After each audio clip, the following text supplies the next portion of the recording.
Liko neno maarufu New World Order na namba 666 ama 666, namba inayotajwa kuwa ni namba ya shetani ama alama ya mpinga Kristo. Ni ipi siri nzito iliyojificha juu ya huu mpango wa siri wa New World Order? Unafahamu nini? New World Order na namba ya shetani 666 vinahusishwa na jamii ya siri kama Freemasons na Illuminati. Wanatajwa kuwa na nguvu kuliko mamlaka ama serikali zote zinazotawala dunia kwa hivi sasa. Wanatajwa kuwa na uwezo wa kuudhibiti na kuuendesha uchumi na siasa za dunia. Hili jambo linatajwa kutabiriwa na maandiko matakatifu ya vitabu vya dini. Ni upi ukweli halisi juu ya ujio wa New World Order? Hii ndio simulizi ya The Storybook hii leo. The Storybook. Neno Illuminati ni miongoni mwa maneno yanayotajwa zaidi kuhusishwa katika mpango wa New World Order. Katika lugha ya Kilatini, neno Illuminati maana yake ni kufunuliwa au kupata mwangaza. Kwanza nikajiuliza, kwa nini hii jamii ya siri wakajipa jina lenye maana hii? Ni kipi walichofunuliwa ambacho sisi wengine hatukifahamu? Jamii ya watu wa Illuminati ilianza kusikika uwepo wake duniani miaka ya 1600. Fununu zilianzia huko Ulaya katika nchi ya Ujerumani. Inaaminika Illuminati lilikuwa ni kundi la siri lililoanzishwa mwaka 1776 huko maeneo ya Bavaria. Mwanzilishi wa Illuminati alikuwa ni profesa mmoja wa sheria katika chuo cha Ingolstadt, bwana mmoja aliyekuwa akiitwa Adam Weishaupt. Wanachama wake ama watu walioteuliwa kujiunga na Illuminati walikuwa ni watu wasomi tu wenye akili nyingi na maarifa makubwa. Profesa Adam Weishaupt mwanzo kabisa alianzisha jamii hii ya siri kwa kuchagua wanafunzi mahiri 5 kutoka katika darasa lake. Kisha akapanua mtandao kwa kwenda maeneo mbalimbali ya dunia, akisaidiwa na wanadiplomasia wa Ujerumani, Baron Adolf Franz na mwana diplomasia mwingine Freya von Nigg.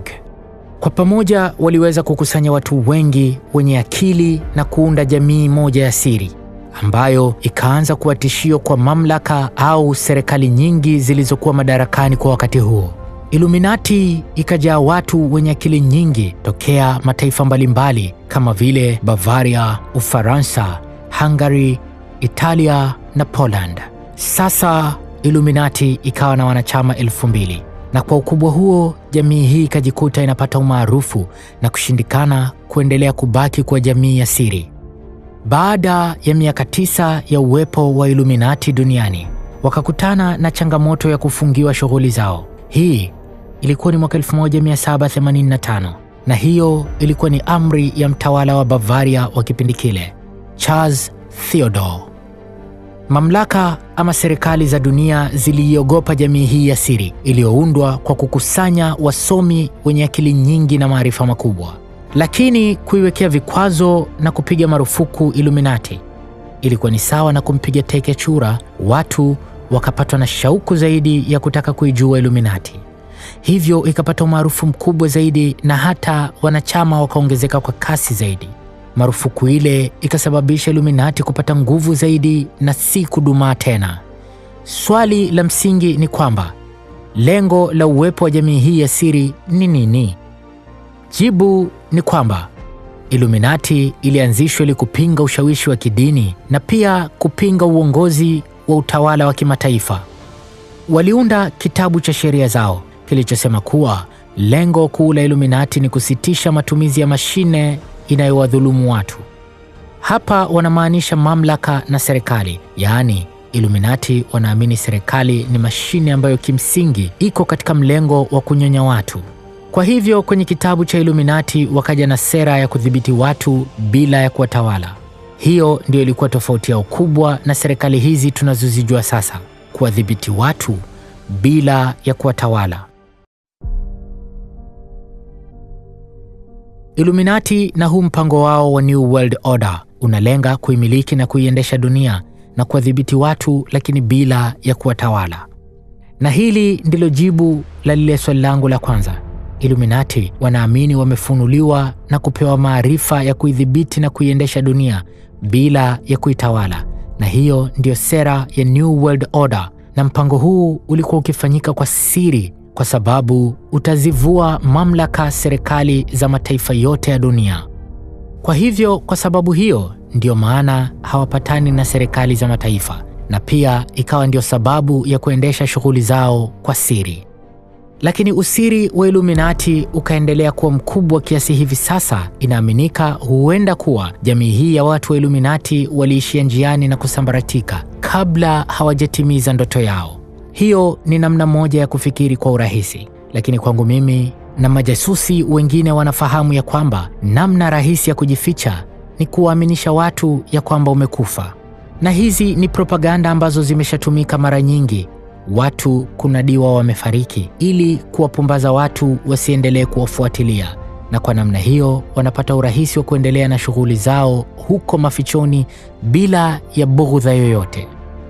Vimewahi kuandikwa vitabu vingi juu ya uwepo wa Illuminati na mpango wao wa kuitawala dunia kwa kutengeneza serikali moja yenye nguvu kuliko zote zinazotawala mataifa zilizowahi kutokea. Mwaka 1797, mwinjilisti na mchambuzi wa masuala ya habari tokea Ufaransa, Abbe Augustin Barou aliandika kitabu alichokipa jina la Memoirs Illustrating the History of Jacobinism. Aliandika juu ya nguvu kubwa walionayo Illuminati, na mwaka 1798 John Robinson, profesa wa falsafa tokea chuo kikuu cha Edinburgh, Scotland, aliandika kitabu alichokipa jina Proofs of Conspiracy Against All the Religions and Governments of Europe Carried On in the Secret Meeting of Freemasons, Illuminati and Reading Societies. Nakala ya kitabu hiki kilikutwa nyumbani kwa rais wa kwanza wa Marekani, George Washington, ambaye alipoulizwa alijibu kuwa anatambua juu ya uwepo wa Illuminati na mipango yao ya kutenganisha watu na serikali zao za sasa. Kitabu cha Robinson ni moja ya machapisho ya mwanzo kabisa yaliyohusu Illuminati na mipango yao ya kuitawala dunia. Kitabu hiki ni muhimu sana kwa mtu yeyote anayetaka kuielewa historia ya mwanzo kabisa ya Illuminati.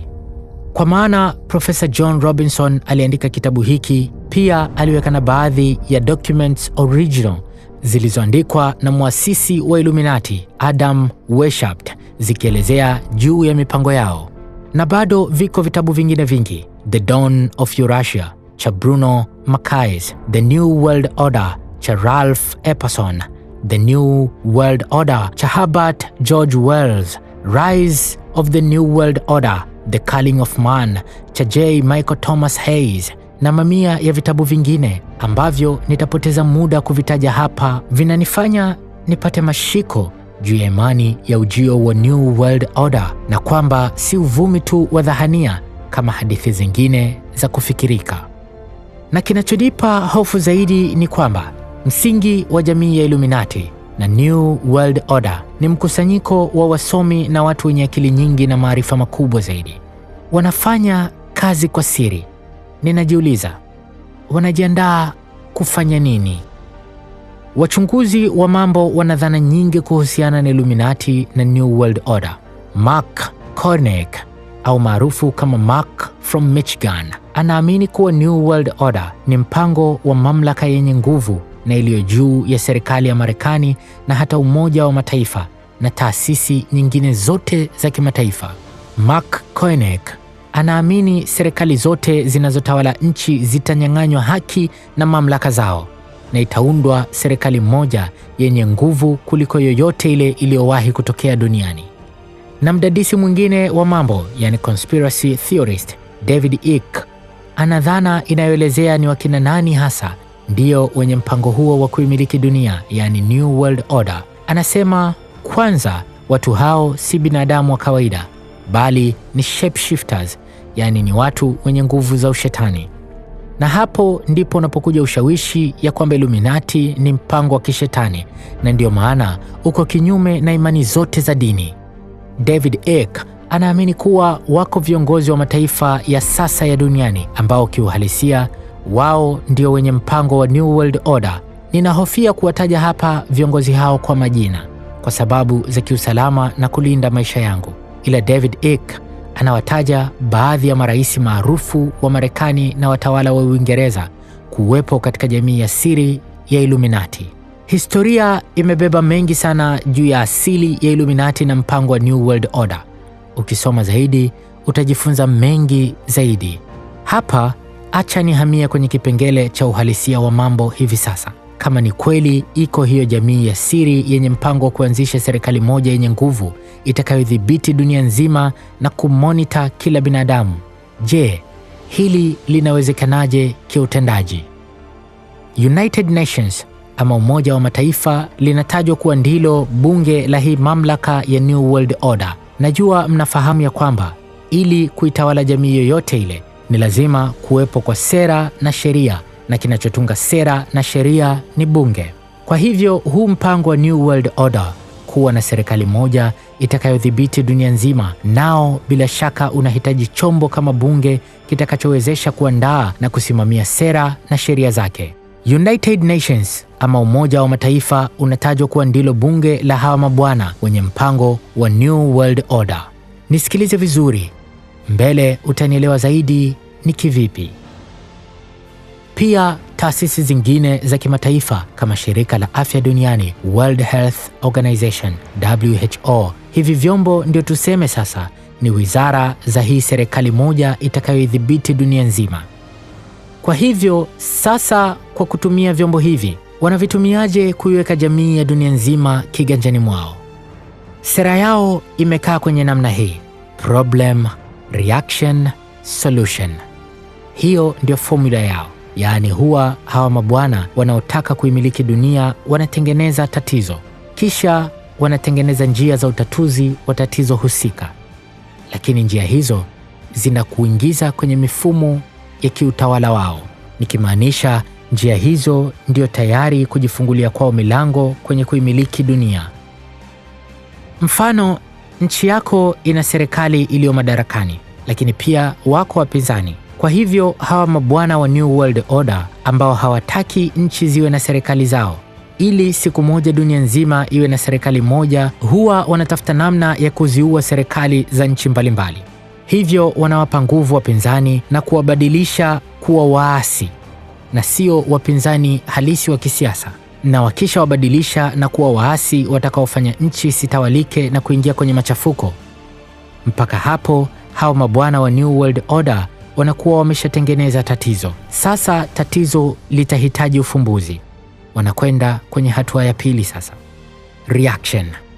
Wanatumia media kulitangaza tatizo lako. Kisha hawa mabwana wa New World Order wanatumia media kuonyesha sasa vyombo vya kimataifa kama UN, yaani Umoja wa Mataifa, vinapaswa kuingilia kati mgogoro ulioko katika nchi yako. Kitakachofuata, wataletwa waangalizi wa amani na jeshi la kulinda amani katika nchi yako. Hapo mamlaka iliyokuwa inatawala nchi husika tayari imepoteza madaraka.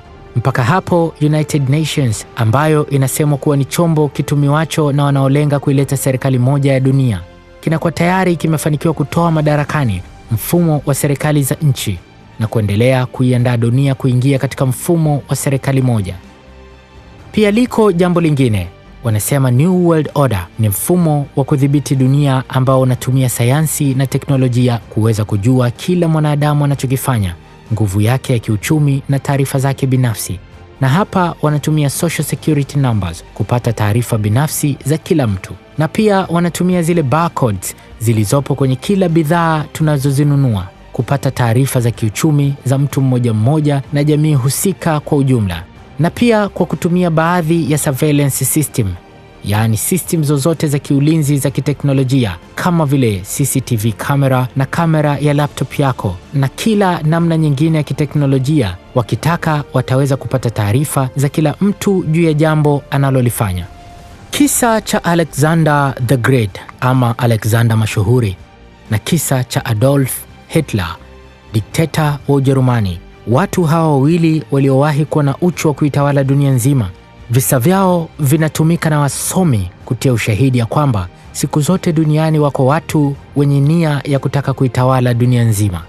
Katika imani ya dini ya Kiislamu inasimuliwa zitakapokaribia siku za mwisho, litakuja lijidudu la kutisha, lenyewe litasema yeye ni Mungu. Kiumbe hiki cha ajabu jina lake ni Masihi Dajjal. Dunia itakuwa na ukame mkubwa kipindi hiko, hakuna chakula wala maji, ila huyu kiumbe wa kutisha atakapokuja ataweza kukupa maji ukiwa na kiu, atakupa chakula au chochote kile ukitakacho, hata kumfufua mzazi wako aliyefariki, ikiwa tu utakiri na kumkubali ya kwamba yeye ndio Mungu. Simulizi hii nayo inasimuliwa kwenye Biblia ikiwa na mwendelezo.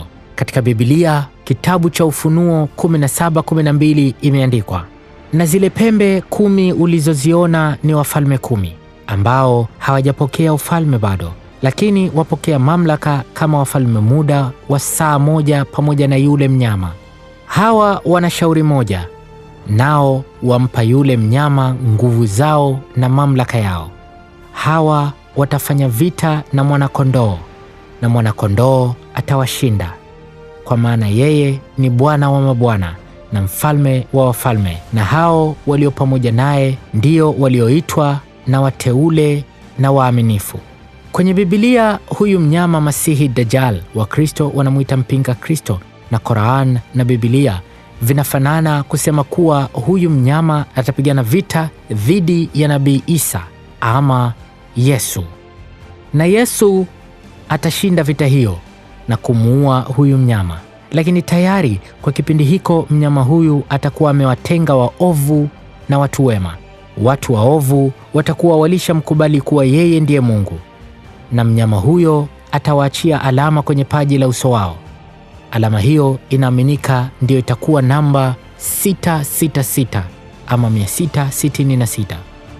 Nimesimulia kisa cha mpinga Kristo ama Masihi Dajjal sababu kwenye Biblia imeandikwa Ufunuo 17:12, na zile pembe 10 ulizoziona ni wafalme 10 ambao hawajapokea ufalme wao bado, lakini wapokea mamlaka kama wafalme muda wa saa moja pamoja na yule mnyama. Huu mstari unatafsiriwa kuwa kipindi hiko dunia itakuwa chini ya utawala wa mamlaka moja inayoundwa na watawala ama wafalme 10 tu, na mamlaka hiyo ndiyo itaitawala dunia nzima. Najua mnaweza mkaniuliza, sasa hao wanaoandaa hiyo serikali au hao wafalme 10 wanaotabiriwa na Biblia ni wakina nani hasa? Naungana na baadhi ya wachambuzi wa mambo wanaosema wafalme hawa 10 waliotabiriwa kwenye Biblia ndio ile club iliyoko Italia itwayo The Club of Rome. Hii ni club inayoundwa na marais wa zamani na marais wa sasa wa nchi mbalimbali, pia viongozi wa Umoja wa Mataifa UN, wanadiplomasia wakubwa wa kimataifa, wanasayansi wakubwa duniani, na pia wanauchumi wakubwa duniani na wafanyabiashara wakubwa duniani. Huu ni mjumuiko wa watu wenye akili na maarifa makubwa na mamlaka na ushawishi na nguvu. Hapa hamuoni kwamba hii club inafanana kabisa na ile Illuminati iliyoanzishwa na Profesa Adam Weishaupt? Kwa hivyo wachunguzi wa mambo tunaamini yawezekana kwa kiasi kikubwa hii ndiyo jamii inayoendesha ajenda ya New World Order, yaani serikali moja itakayokuja kuvunja serikali zote za dunia na yenyewe kuidhibiti dunia nzima. Na niwajuze tu ya kwamba The Club of Rome mwaka 1973 waliwahi kuandaa chapisho lililoshauri dunia igawanywe katika kanda 10 tu za kiutawala. Huwa nasimulia vitu ambavyo hata tukivizungumza siku nzima ni ngumu kuvimaliza, hivyo mtanisamehe. Huwa nawapa elimu juu ya vile vitu vya msingi zaidi, kisha mengine mtayasoma zaidi, au mkishindwa kusoma nialikeni na niulizeni maswali na nitawaelimisha zaidi. The Storybook. Moja kati ya maswali magumu: ni lini hasa huu mpango wa New World Order utaanza kutimia duniani? Hivi karibuni nimesoma kitabu kiitwacho The Babylon Code cha Paul Maguire, lakini hofu yangu ni kubwa nitakapotoa siri ama kuwaeleza juu ya vyombo vya kimataifa na kazi kubwa vinavyofanya ya kuiandaa dunia kuingia katika huu mfumo mpya wa dunia, New World Order. Mpango wa UN Agenda 21 unaohubiri na kuhimiza wanadamu wote kujitambua kama raia wa dunia moja. Kwenu mnatafsiri vipi? Wako wananadharia wanaoamini hii ni njia mojawapo ya kumtoa binadamu katika fikra za uzalendo wa taifa moja na wote kujitathmini kama binadamu ama raia wa dunia moja. Hii ni namna mojawapo ya kuipokea serikali moja itakayotawala dunia nzima, New World Order. Na pia hamuoni kama dunia inaandaa katiba moja, kwa maana hivi sasa mataifa yanalazimika kusaini mikataba ya kimataifa, mikataba inayoingiza dunia kwenye mfumo wa kufuata sheria za kimataifa. Hii ni jamhuri inayoandaliwa kwa namna ya polepole, taratibu, lakini kwa uhakika. Hivi vyote vita make sense kama utaanza kuamini. Kabla hujajiuliza kwa nini uamini katika hili, kwanza jiulize, imani ni nini? Jina langu naitwa Jamal Mustafa, Professor. Oh yeah, dress to impress. Chapa suti ikazie na tai, iwe ya kike au ya kiume, office suits, wedding suits na zile za swag, yani casual suits. Sasa basi, duka pekee la suti kali ni Suti Fashion. Wapo Kariakoo, mtaa wa Mchikichi na Nyamwezi. Better look classic, smart and fabulous.